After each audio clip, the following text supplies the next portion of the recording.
تحصیلي رستم ولس د اسانۍ لپاره د ایاز خان په سرپرستۍ کې د اجاز کوچ رستم ټو پېښور سرویس پرانسته رستم روډ جوبیل بینک ته مخامخ وشوه. د پرانستې حوالې سره د یو خوندورې دستوري تابیا هم شوې وه چې پکې د رستم ولس په لوی کچ ګډون کړی و.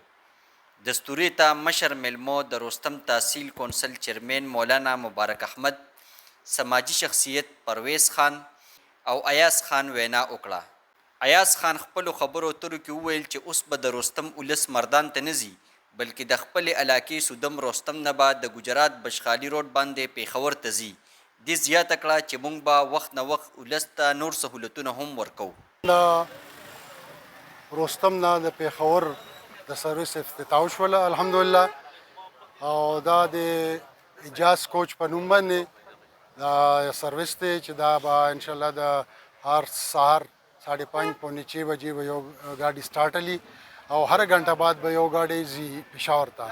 پېښور کې زمونږ جي کیم کې دې لپاره تنظیم کړی، هلته کې اډه ده او هغه اډې پر پامفلیټو پر بینرو باندې د هغې نمبر یې مونږ ورکړي او کارډز باندې د دې لپاره چې عوامو تر دې سهولت وي. چونکې دلته یو ډېر انتهایي ضرورت و بنیادي زمونږ خلکو ته، کوم د علاقې ته د پېښور یو خپل سروس نو دا زمونږ د رستم نه د اجاز کوچ په نوم یو سروس سټارټ نن واغستو، افتتاح شو الحمدلله.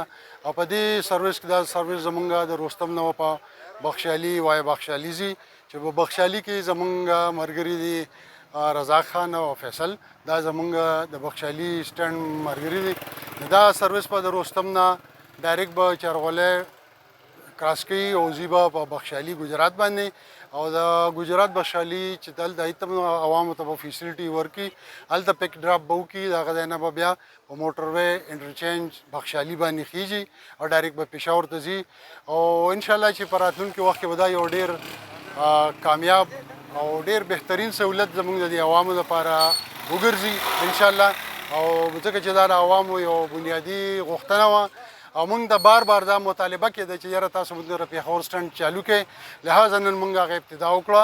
او په دې کې زموږ دا ټول ملګري د ډرایوران د علاقې مشران میر د رستم او زموږ د لوی جرګې ملګري ټول په دې کې به بھرپور شرکت ټول وکړو الحمدلله. او انشاءالله چې د دې یو فل فلیج سروس دی چې دا فل اے سی لوډډ ګاډي دي او دا به دا سهولت به د رستم نه پېښور ته ډیلی بیس باندې د ډے نایټ سروس چلیږي. ضیع ولس د اجاز کوچ رستم ټو پېښور سروس په آغاز د خوشحالۍ څرګندونه کړې او د ایاز خان د دې قدم ستاینه کړې. د کیمرا ټیم سره عمر خاکسار، رستم نیوز، مردان.